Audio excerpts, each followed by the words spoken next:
क्या आप भी लाइफ में काफी ज्यादा कंफ्यूज रहते हैं? आपको ऐसा लगता है कि आप दो नाव की सवारी कर रहे हैं, डिसीजन मेकिंग में प्रॉब्लम आ रही है, घर में किसी को मेंटल प्रॉब्लम चल रही है, घर का माहौल अच्छा नहीं है? तो आपको बता दूं कि ये सारी चीजें राहु से इंपैक्टेड हैं। हम बात करेंगे आज कि राहु आपकी कुंडली में किस तरीके से काम कर रहा है, और अगर ये सारी चीजें आपके साथ हो रही हैं तो उसमें राहु का क्या रोल है और हम उसको रिजॉल्व कैसे कर सकते हैं। तो आइए शुरू करते हैं राम एस्ट्रो पे मैं यानी प्रतीक पांडे के साथ।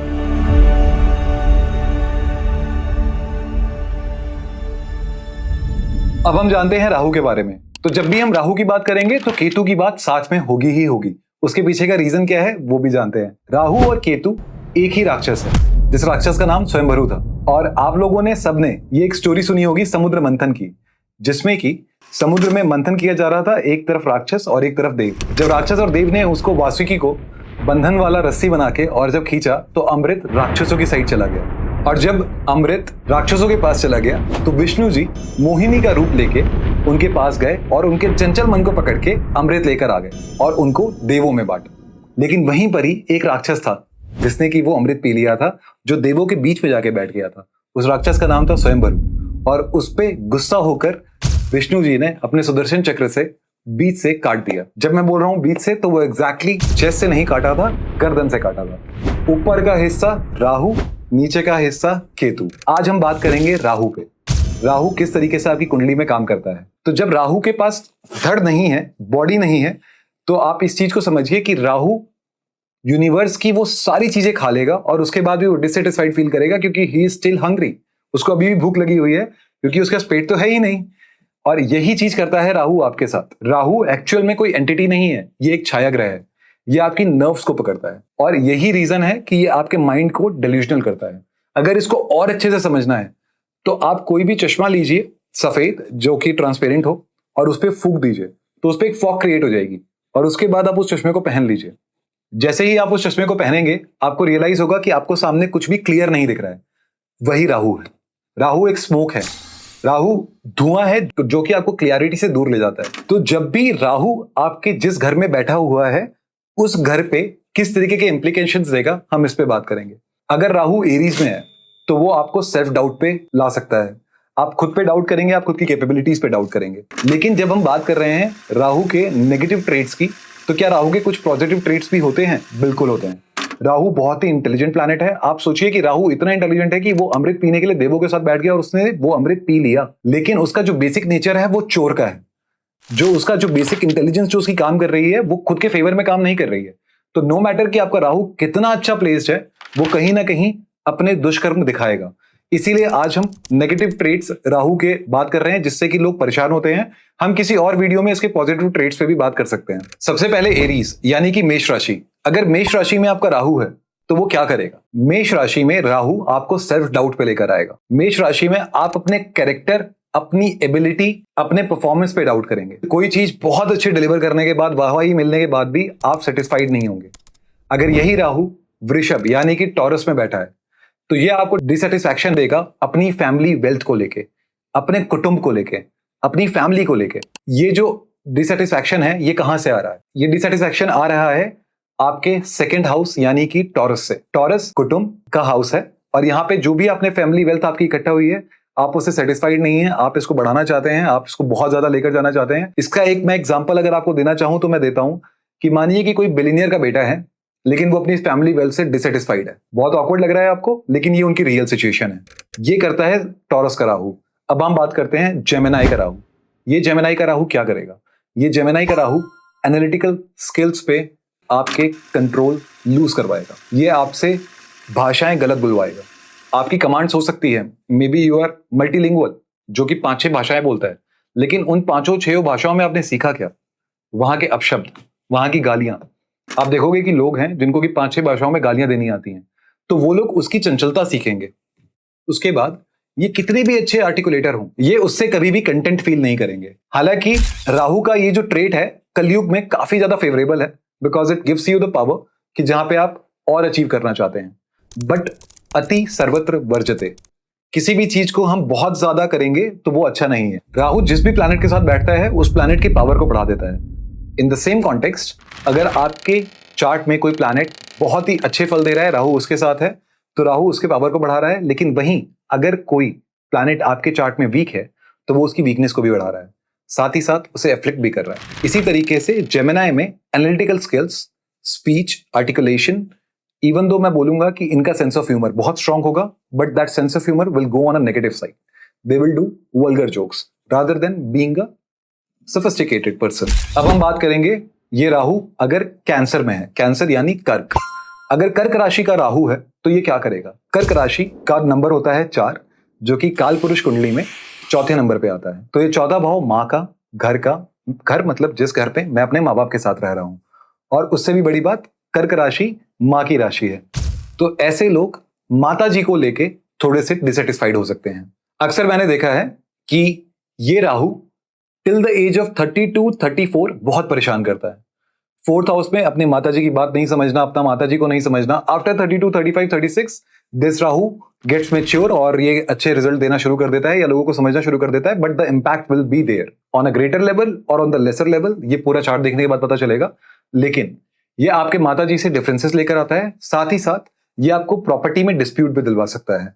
डिस्प्यूट से मेरा मतलब है कि आप कागजी कार्रवाई में वीक पड़ सकते हैं अपने प्रॉपर्टी या कमर्शियल प्लेसेस को लेके। अब हम बात करेंगे पंचम घर का राहु। पंचम घर का राहु आजकल के बच्चे बहुत एंजॉय करेंगे इस चीज को, उनको रिलेशनशिप ट्रबल लेकर आता है। ऐसा राहु आपको रॉन्ग पर्सन से डेटिंग करवाएगा। ऐसा राहु मल्टीपल डेट्स में सेम मिस्टेक करवाएगा। ऐसा राहु बचपन में आपकी यारी दोस्ती गलत लोगों से करवाएगा। ऐसा राहु आपको पढ़ाई लिखाई से दूर लेकर जाएगा on a very early stage till 9th 10th 11th 12th, I would say till graduation as well in some odd cases. अब हम बात करेंगे राहु का वर्गों में क्या इंपैक्ट होता है। राहु काल पुरुष कुंडली में छठा भाव है आपका। छठा भाव होता है रोग, ऋण, शत्रु का। तो ऐसा राहु कई पुस्तकों में, कई बुक्स में इसका रेफरेंस एक शत्रुहंता योग से भी किया गया है। लेकिन हम आज बात कर रहे हैं एकदम बेसिक लेवल पे, जिससे कि आप ये समझ पाएं कि आपके लाइफ में चल क्या रहा है। तो ऐसा राहु आपको पेट की प्रॉब्लम दे सकता है। ऐसा राहु आपको कोई एडिक्शन दे सकता है, मोस्ट प्रोबेबली स्मोकिंग। ऐसे लोग सूखे नशे की तरफ ज्यादा जाते हैं। So people who are into drugs, people who are smoking weeds और हैश, तो इस तरीके की चीजें ये राहु देता है। साथ ही साथ पेट की जो प्रॉब्लम दे रहा है वो इसलिए दे रहा है क्योंकि इनका पानी का इंटेक बहुत कम हो जाता है। अब हम आते हैं राहु का 7वें भाव में होना। राहु का 7वें भाव में होने का मतलब है कि वो लिब्रा में है, जिसको कि हम लोग आम भाषा में तुला राशि बोलते हैं। अगर आपका राहु तुला राशि में बैठा है तो वो क्या करेगा? तुला राशि 7th भाव आपके मैरिज का, बिजनेस का, मास कम्युनिकेशन का होता है। तो ये आपके मैरिज में कंफ्यूजन क्रिएट करेगा, आपको शक्की बनाएगा, आप अपने पार्टनर पे बहुत जल्दी भरोसा नहीं कर पाएंगे। इसी के साथ साथ बिजनेस में ऐसे लोगों को पार्टनरशिप अवॉइड करनी चाहिए। ऑल टुगेदर पूरी कुंडली देखने के बाद ही बता पाएंगे, लेकिन ऐसे लोगों को बिजनेस भी अवॉइड करना चाहिए। हालांकि कुंडली में बाकी जो ग्रह अगर वो सपोर्ट कर रहे हैं तो ये लोग बिजनेस बहुत अच्छा कर सकते हैं बिकॉज ऑफ देयर इंटेलिजेंस। अब हम बात करते हैं राहु का 8th भाव में। 8th भाव से मेरा यहाँ पे मतलब है राहु का 8वीं राशि में बैठना, जो कि है स्कॉर्पियो, जिसको कि हम लोग हिंदी में वृश्चिक बोलते हैं। राहु वृश्चिक में क्या करेगा? राहु वृश्चिक में आपको भ्रम और डर देगा आपकी खुद की मृत्यु। ये डर कहां से आ रहा है? क्योंकि राहु बहुत ही मिस्टीरियस बना देता है स्कॉर्पियो में आने के बाद। स्कॉर्पियो खुद ही बहुत ही रहस्यमयी है। ऐसे लोग अपने इमोशंस को बहुत जल्दी डिस्प्ले नहीं कर पाएंगे। ऐसे लोगों का इंटरेस्ट अकल्ट में होगा, ऐसे लोगों का इंटरेस्ट एस्ट्रोलॉजी में हो सकता है, टैरो कार्ड रीडिंग में हो सकता है, रेकी हीलिंग में हो सकता है। ऐसे लोग अपने मृत्यु को जानने का प्रयास करेंगे। अब हम बात करते हैं राहु का रोल आपके सेजिटेरियस में, जिसको कि हम लोग धनु भी बोलते हैं। धनु राशि आपके सेकेंडरी एजुकेशन की राशि है, आपके पिताजी की राशि है। तो इस राशि में राहु क्या करेगा? इस राशि में राहु आपकी secondary education, the education after your graduation, उसमें कोई डिले ला सकता है, उसको रोक सकता है, कोई अड़चन दे सकता है। साथ ही साथ पिताजी से डिफरेंसेस दे सकता है। साथ ही साथ अपने पिताजी को लेके कोई डिससेटिस्फैक्शन दे सकता है। ये डिससेटिस्फैक्शन वैलिड और इनवैलिड दोनों हो सकता है। एग्जाम्पल से समझाता हूं। पिताजी को शराब पीने की बहुत गंदी आदत है, इससे मुझे डिससेटिस्फैक्शन हुई, तो ये एक वैलिड डिससेटिस्फैक्शन है। लेकिन मेरे पिताजी मेरे लिए वो नहीं कर रहे जो उन्हें करना चाहिए था, ये एक इनवैलिड डिससेटिस्फैक्शन हो सकती है। लेकिन किसी ना किसी रूप में आपको बेसिक लेवल पे ये डिससेटिस्फैक्शन दे सकता है अपने पिताजी से। अब हम राहु को लेकर आते हैं 10वें, यानी कि कैप्रिकॉन, मकर में। राहु मकर में आपके कर्म को संभाल रहा है, जो कर्म आप बाहर जाके दुनिया में कर रहे हैं, जो कि आपका प्रोफेशन, आपका काम, आपका बिजनेस, जिस भी कर्म से आप पैसा कमा रहे हैं, अर्थ कमा रहे हैं, वहां पर ये डिससेटिस्फैक्शन इस तरीके से देगा कि आप कितना भी अच्छा काम कर लीजिए, आप कितना भी अच्छा रिवॉर्ड ले लीजिए, ऐसे लोगों के साथ आप ये देखेंगे अगर ये मैनेजर बने, आप इनके पास गए, आपने इनको बोला कांग्रेचुलेशंस यार आप तो मैनेजर बन गए, तो बोलेंगे हाँ यार मैनेजर तो बन गए लेकिन सीनियर मैनेजर तो नहीं बने। तो ये इस तरीके का, they will have a feeling कि जो ये डिजर्व करते हैं ये वहां तक पहुंच नहीं पाए, और ये राहु का डिल्यूजन है। अब राहु की बात करते हैं हम 11वें यानी कि एक्वेरियस, कुंभ में। कुंभ कहीं ना कहीं जो आप कर्म कर रहे हैं मकर में, उससे आने वाले अर्थ को दर्शाता है, उससे आने वाली कमाई को दर्शाता है। तो these people will be dissatisfied with their income. ये हमेशा अंडरपेड फील करेंगे। इनको ये लगेगा कि मैं जो काम कर रहा हूं उसकी जो तनख्वाह मिलनी चाहिए वो मुझे नहीं मिल रही। और साथ ही साथ वो शनि से रूल्ड है, तो शनि कुजवत राहु। यहां पर होगा ये कि इन लोगों की इनकम कितनी भी अच्छी आए, ये और इनकम के लिए फाइट करेंगे, that is a very good thing. But ये डिससेटिस्फैक्शन इतना स्ट्रांग होगा कि कभी कभी इनको इमोशनल ट्रॉमा दे देगा। Now coming to Rahu in Pisces. Rahu मीन राशि में आपको आइसोलेशन देगा। ऐसे लोगों को लंबे टर्म के लिए हॉस्पिटलाइजेशन भी हो सकता है। अगर ये राहु बहुत ज्यादा एफ्लिक्टेड है तो वो किसी तरीके की मेंटल इलनेस भी दे सकता है। ऐसा राहु कोर्ट केस भी दे सकता है। ऐसा राहु आपको एस्केपिज्म की तरफ ले जाएगा। आप चीजों से भाग रहे होंगे, आपको जिस चीज की रिस्पॉन्सिबिलिटी लेनी चाहिए आप उससे बच रहे होंगे। तो ये था राहु थ्रू हाउसेस और राशिस, और इस तरीके से ये राहु काम करता है। हम अगली वीडियो में केतु भी कवर करेंगे, क्योंकि जहां राहु बैठा है ठीक उससे 180 डिग्री अपोजिट आपका केतु है। तो अगर आपका राहु 12वें में है तो आपका केतु 6ठे में है, अगर आपका राहु पहले में है तो आपका केतु 7वें में है। और ये इसी तरीके से काम करता है क्योंकि ये एक ही बॉडी के 2 पार्ट्स हैं जो आमने सामने रहते हैं। अब एस्ट्रो की पाठशाला में most awaited thing myth breaker की बात करेंगे। तो आज का मिथ ब्रेकर ये है कि you are not the sum of your planets. इसका मतलब क्या है? आपने काफी जगह पे सुना होगा कि आपके जो प्लैनेट्स हैं, आपकी जो राशियां हैं और उसमें जो प्लैनेट्स रूल कर रहे हैं, आप उसी के समय आप उसी तरीके से वर्क कर रहे हैं, जो कि पूरी तरीके से सही नहीं है। वो आपको एज ए सर्कमस्टेंस क्रिएट करके दे रहे हैं, लेकिन you are the one who is going to take the action. तो आपको एस्ट्रोलॉजी को इतना ज्यादा अपनी जहन में नहीं उतारना है कि आप अपने कर्म ही ना कर पाएं। आपको एस्ट्रोलॉजी की हेल्प लेके उस कर्म को सही डायरेक्शन में ले जाना है।